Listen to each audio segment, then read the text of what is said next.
So we are running out of time. It's 22 days before I go to play in the Legends Pro-Am at Mount Juliet, and it's time to look at another part of my game that needs some attention, and I've drafted in coach number 2 to help me out. Tom Atkinson is the head professional at Heswell Golf Club and has the task of sorting out my short game, wedges, chipping, bunkers and putting. And we're going to start with Tom taking a look at where I am with my wedges from 100 yards and in. And once again, thank you to Prime Putt for sponsoring this series. Right, Tom, so you've been tasked with getting my short game in order, and although this is titled Train Like a Tour Pro for 30 days, there's only 22 days left, so you've got a short window. Yeah. It's a lot to ask. I've got what I consider to be a major issue with my wedges is the first place I'd like to look. So from 100 yards in, I have what I consider to be a consistent problem, and I'm hoping you can help me out a little. Are you going to tell me the problem, or we're going to have to find it out for myself? Should we hit some balls? Let's see if I do that this morning, you might clearly see why I've got a bit of a problem. Let's go and see it, yeah. Right, Tom, I brought sort of 9 down to my 3 wedges that I carry. Yeah, they are your chipping clubs in your mind, are they? Yeah, to be honest with you, I've got 3 wedges. I tend to only carry 1, and I just work with that 54, which is a bit odd, but that's what I tend to do. It's not odd. You've got the clubs for a reason, but if you feel most comfortable manipulating one club, then whatever you're doing on the golf course that makes you feel like you're going to hit a good shot is the right way of doing it. Having said that, if you've tasked me with getting you better from 100 yards and in, there's a chance that we might be looking into using some of those other wedges. Yeah, that's a fair comment, yeah. Okay, so what do you want me to do? Should I hit a full wedge or? Well, depends on your sort of, what would you say your sort of go-to bread and butter distances that you struggle with? So I think from my full wedge is around 115, 120. That's my pitching wedge. And I think from there on in, I have a tendency to pull the ball. I know it's pull the ball left. I finish left to target. Finishes left, yeah. That's the common.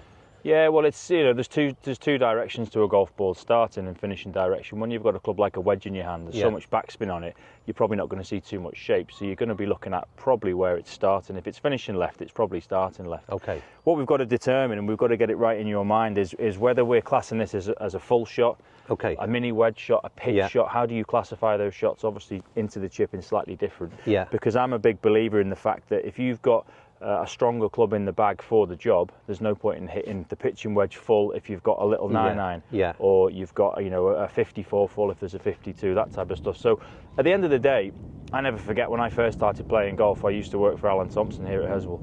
He said to me, the pros do the simple things very, very well. Simple things for me are 100 yards and in, in the grand scheme of things. So if you're pulling shots left, are you using too much club? Are you using not enough club? You're trying to force it a bit. So let me just say we've got 100 yards to go. Okay. Middle of the fairway.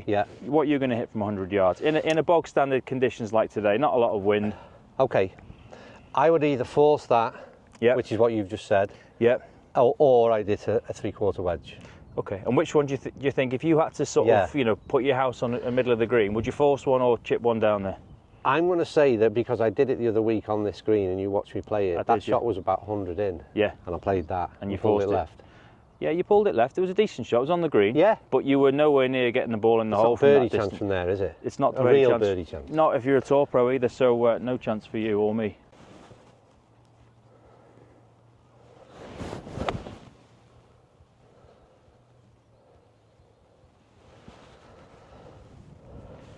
What we want to do in a session like this, or any session really, is hit a good half a dozen shots. Don't really commentate on the early ones, put them together as a collective, and then let's have a chat about where they've gone and how you feel about them.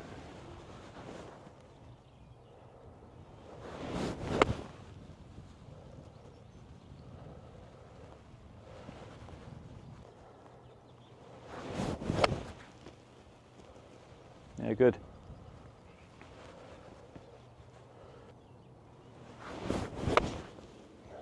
Nice. That was better.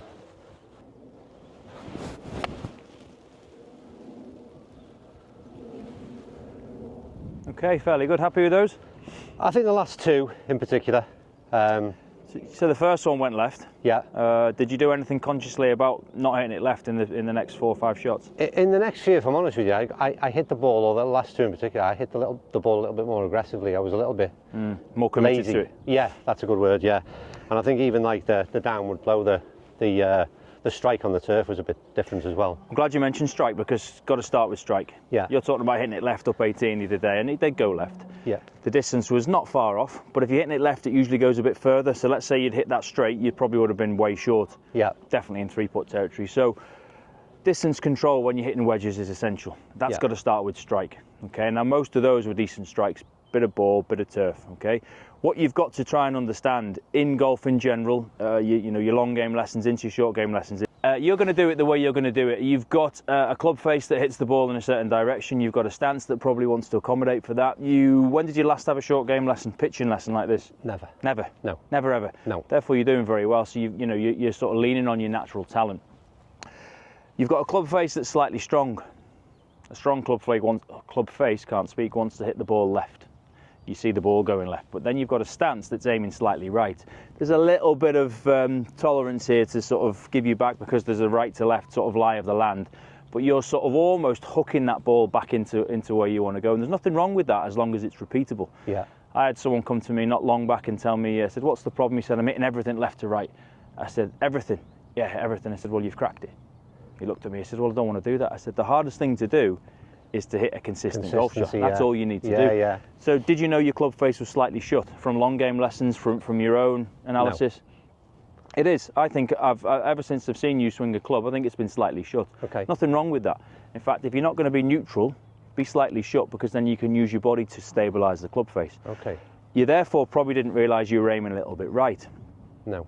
That's a subconscious accommodation for the fact that Yeah. But you're getting a good strike out of it. I would say that the majority of those shots, there was a little bit of sort of dispersion. Yeah. But it's early in the morning, it's your first few swings of the day. But the majority of those shots went around about the 100-yard mark. The problem would come playing that shot when you didn't get a good strike. If you had, you go over to Ireland, you've got a pond in the way, and you're picking that club and you've got to hit it well. Yeah. Are you going to hit it well all the time? No. We just watched Rory in the Masters and he didn't do that. He didn't hit it, but he won the Masters. You've got to allow for a little bit of for error. Yeah, you have, and you don't want to think you're going to hit a bad shot, but you know you're going to hit a bad shot at some stage, because the game of golf is tough. That's where I would say that's a good shot, that's a good swing. You as I say, closed club face, maybe aiming slightly right, hooking it back in. Every now and again it won't work and it'll go too far left. Every now and again the club face won't hook it and you'll hit it right. But we've got to talk about the sort of dispersion and the tolerance. I would say that to get that shot going closer to the flag, which is what you're asking me to help you to do, if you were to put less of a swing on it because you had a stronger lofted club, less to go wrong in anybody's world, including McIlroy, then you're going to be able to direct that shot better. You're not going to lose strike. It might take you a little bit of time to get used to it because that's more of a go-to. But mechanically, there's not a great deal wrong with that, and you're making it work. Okay. So why don't we have a little look at maybe clubbing up and seeing if we can get that, those last two shots that were close to the target a little bit more consistent. More often. Okay, good. So Tom, first question is then, so that's a 54. I could go to a 50. Okay. Or I've got pitching wedge. You've got plenty of loft. You've got plenty of loft the other way, but you've got plenty of strength in your club face there. So 54 is about 100 yards full out. Yeah. And you're pretty good that. So 50, how many yards extra is that? 10? Should be. Should be. Yeah. Yeah, it's not always a given. Let's go with the 50 then. Yeah. Let's pull a 50 out. Yeah. What I'm going to do, when you're on the range, Andy, you've got an opportunity to have a little look at things like alignment. On the golf course, unless you're lining up against the stripe on the ground, you've not got that luxury. So let's just put a drill stick down. I'm going to put it down, starting at the target. Like I said before, you're not going to have a great deal of shape to a shot like this with loft. So we're going to start you at the target. Okay. Now, if you stand up square to that, toes, knees, hips, shoulders, then have a look. Where does it feel like you're aiming? Left.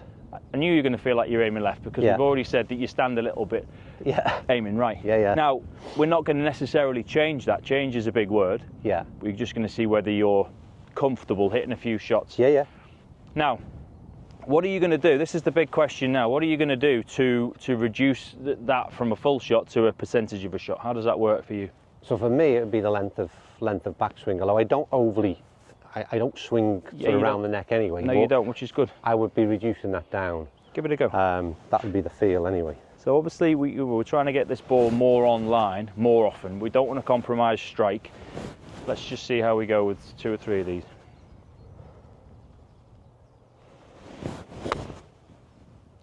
Straight left. That's helped you no end, doesn't it, And? Yeah, but it good it felt good, to be honest. Yeah. Yeah. I know it was left, but it felt just the control of not kind of overhit the 54. Yeah. Was a positive. Good, more like it. It was better, wasn't it? Yeah. What we've got to do is, you know, from 100 yards and in, and definitely closer, sort of 30 yards and in, we have to control power. We don't need to create power in the golf swing because we have, like I've said, we have power in stronger lofted clubs. Yeah. So if we can control the power and we can control the stability of the face through less volatile movements with the wrists and what have you, less hingy wrists, more sort of trunk-based, core-based rotations, you're going to be able to keep that club face stable, pointing at the target for a lot longer. And this is the idea behind picking a club that will go 115, 120, and only hitting it 100 yards. Yeah. Go again. That's good. And you've not lost your strike, and you wouldn't lose your strike necessarily.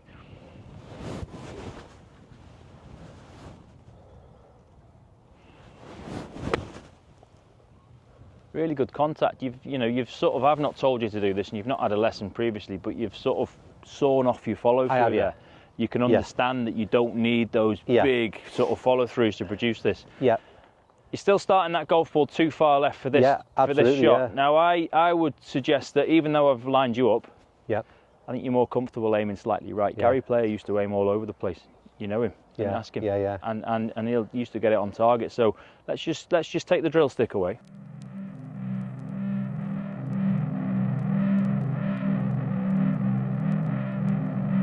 Prime Putt make the very best putting mats that are the closest to reality in a surface that resembles tour grade turf. This is as realistic as it gets, and with speeds that measure between 9 and 11 on the stimp, you can be assured that your putting practice can make a huge difference when stepping out onto the golf course and into reality. This is practice that really will help lower your scores.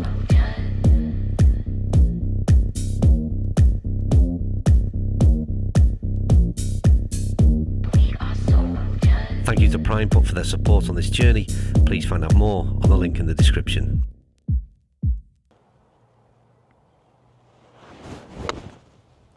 Yeah, you could hear that was a little bit skinny. Thin, yeah. But that's the one that you'll actually get a bit of friction on, a little bit of spin on. That'll stop quickly. That's good, and you've directed that one a lot more accurately towards that target. Just a bit better control of the face, wasn't it?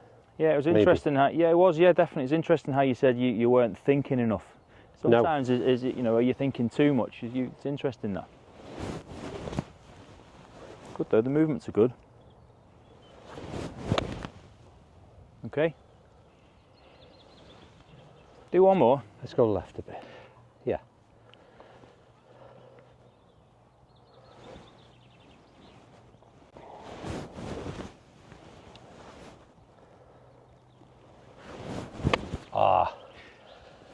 You'll get that. Nobody's perfect. We're all human beings. If you're not confident with the shot, which I don't believe you're not confident, I think you're actually pretty confident with it, but you're going to get that. Yeah. You just got to hope on the golf course that it doesn't come at the wrong time. One more. Good, Andy. So where I'm at with that now, as an initial sort of overview, is you strike it well. Percentage-wise, you've probably at 95% decent strikes there. Yeah. And that's very, very high. The odd one that you don't quite get right, that's the game of golf. You've got to deal with that with a chip or a long putt, whatever it might be. You're fighting it going left more than it goes right. You've hit one to the right, and you've probably hit about 6 or 7 to the left. Yeah. I would be more comfortable not trying to work on let's just get a little bit of weakness in the face or let's get you aiming better. I'd actually have you standing facing slightly right of the target and almost feeling like you're going to draw that ball back in. There's not many shots that will finish right. So if you've got a 100-yard shot and you're using your 50 and your flag's in the middle of the green, I'd like to see you aiming it maybe halfway between the flag and the bunker. Just accommodating. That's a big word. It's not a compensation. You're accommodating for the fact that that ball will tend to, if it doesn't go straight, it's going to go left. And if you do hit it straight, you're halfway in between the flag and the bunker. So, you're not a million miles away. No, it makes sense. And I think that it's a kind of, if I had the kind of confidence to commit to that, and now somebody's told me to do it, it's something like you said, and I know I keep referencing going up 18 the other week, but that's exactly the shot that if I aim between flag and bunker, with that same shot that I hit, going up 18. You're closer to the flag. Yeah. You're dead right. You've got to have the confidence that you're not going to knock it right into the bunker or miss the green right or whatever it might be. And really, that's the sort of game you've got to play with yourself. The golf ball doesn't have a mind. No. That will just go where the club face is pointing it. Absolutely. Go again. Quite happy with you. Actually, I don't know if you noticed, you're slightly shallower with your impact there. So you know, taking a divot is a good thing because you've got to take a divot when the ball sat on the ground. Taking too much of a divot can compromise strikes. So whilst you're sort of shallower, it's only bruising the ground. You're going to get a better contact, so you're going to get that ball to stop up quicker. Okay. I think that's because you've got a shorter swing and you've got less to go wrong. Go again. Play me one more. Very good, that. That was the best today, really, wasn't it? I would say so, yeah. Whether you felt like you committed to it more, if you can understand what that word means in your own mind, but you're going to be, plus at the back of your mind, you've got that little bit of a help that, you know, if I don't quite flush it, I've covered the front of the green, I've covered the pond anyway, so you can commit to it in that. But you know, with essence. that last one, how did because I felt like I was aiming right there. When I say you're aiming right, you're not aiming into the clubhouse right, but you're aiming where I think you feel comfortable. Yeah. Like I say, that you can see the little bit of draw flight in it, you can see the lie of the land. I think you're probably aiming 5 degrees right, and if you feel you're aiming square, that's fine. See that one there though, I mean, the game is a game of bad shots. Yeah, and it wasn't the end of the world, was it? Correct. You've reacted to it as if it was a bit thin and the hands come off the club, but wherever you hit it, probably back left of the green. Yeah. Not much trouble behind the green, generally speaking. One more. Slipped on it, but she has lovely That's the better one though, that's like that. The previous one. Absolutely right, those two have almost landed on top of one another. Yeah. It's good control. So how does that feel as a sort of notion? Yeah, it's brilliant, but I mean, I think the first thing, those last 2 out of the last 3, the big deal for me was that changing the sort of start line, or at least where I think the start line is. Correct. That's why I said to you, am I aiming that way? But I feel like I'm aiming right. Yes. I didn't change anything with me swing. No. But I didn't pull it. I kind of. You started it online. Yeah, I started on line. It didn't even deviate that much. No, it didn't. You've got the stability. I keep sort of coming back to this word stability. That's all it's about. If you can keep that club face stable through the part of the swing that constitutes the hit, the most important part, you're going to start it where the face is pointing. Brilliant. And I just feel as though, you know, I do it in my own game and I teach it a lot, that you're going to get that stability more from shorter, if you like the word compact, more compact swing that's more big muscle group driven rather than sort of variables driven. Absolutely. Yeah, it's good. Hit one more. It's good to sort of, you know, you've hit a couple of good ones. Good to have a couple of minutes off and then see if you can replicate on the next one.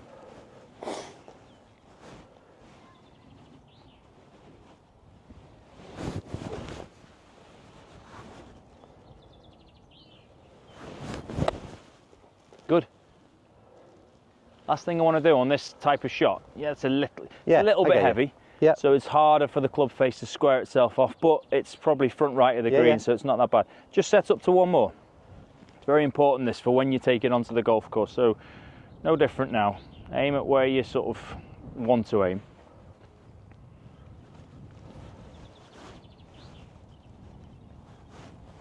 Okay, don't hit the shot. Okay. Stay there. Come and stand back here with me, Andy. Have a look at where that's pointing. Is that way too far? Is it way too far? Because at the end of the day, if you've got a scorecard and it says 4 on it, it says 4 on it. Yeah. If you've aimed it miles right and you've got it near the hole, it still says 4 on it. Yeah. What I was asking you to do there was where you think you're aiming and where you're actually aiming are probably slightly different. They are. So what you don't want to do is panic about that, because if I didn't put that down and you made a swing, you'd hit it near the flag. Okay. But that's how far right I'm at. So to make it work. Right. So on the golf course, okay, this is the easiest way I can find of somebody getting their aim right if they haven't got like cut grass lines or whatever it is. If your target's at 12 o'clock, right in front of you, okay, you felt like you were aiming probably at like 1 o'clock. You're actually probably aiming at 2 o'clock. More like 2, That's how you would probably learn on the golf course to aim in the right direction. So if my target's 12, I need to think I'm aiming at 2. And you're probably aiming somewhere around 2, and then you. Even if you're pulling it back onto the flag, does it matter? No. Because it's going near the flag. Okay. Yeah. So, do that again. Come off the drill stick now. Last one. So 12 o'clock's the target. 2 o'clock is where your feet are pointing. Swing the club. Brilliant. It's important that, because your pro-am partners, or your pro, might say, you're aiming too far right. Yeah. And you're probably right, but he doesn't know your history. Yeah, yeah. If you start panicking, thinking, oh, I need to aim further left, you're going to be doing that again, missing left. Good. What a change in those last, again, I think that was 3 out of 4 on the last ones there. And what I like about it is I haven't had to change it, because I know obviously I've got swing issues, let's say, but you know, without doing major works on them, which I couldn't do in 22 days, then we've got something there that's workable. It's the time of year where we're not going to be putting intrusive, complicated moves into people's swings. One, because they want to go and play medal golf. Two, because you're saying 22 days, 22 years, you wouldn't change it. It's a massive word, that. Yeah, it is, yeah. And you know, you're saying you've got oddities or whatever, they're idiosyncrasies that belong to you, and as long as you know what they are and you can go and work with them. Yeah. You know, Rory's got loads of them, wins the Masters. That's it, lesson number 1 with Tom, short game. I really enjoyed that. And I think, again, just shows that, I said I've never had a short game lesson, and I genuinely don't believe I ever have. I cannot think if I have, if I'm lying, but I honestly can't remember ever having a short game lesson and just spending half an hour there with a PGA pro, taking a look at your game, what a difference it can make in such a short space of time. Yes, I've got to do some work on that and try and make it work out on the golf course. But I just can't believe in such a short space of time it can have such a positive impact. Yeah, it's more of, sorry to interrupt, it's more of a sort of, push in the right direction to say what you're doing works, let's just sort of use a different loft, aim what's comfortable and pull the trigger and get confident with it. But this is an area of the game, Tom, where I can play some good golf, get in some good positions. And yet I'll, again, miss the green left, bunker left, and when he should be having a putt for birdie or something. So it's a big. It's where the 5 becomes the 2 and the 2 becomes the scratch and so on and so forth. It's how tight they can be from, like I said before, the easy stuff. You do that well, you're a good golfer. Yeah. Right, brilliant. Thank you very much, Tom. But that's only that's just the start. That's just the start, I'm afraid. So we're going to record quite a few lessons with Tom. Different elements of the short game. We're going to go into bunkers, in and around the greens, and have a look at the putting stroke as well. So make sure you subscribe to the channel, keep on following along on this journey. 22 days to go before that Pro-Am in Mount Juliet. Keep on watching, and I'll see you in 2 days' time.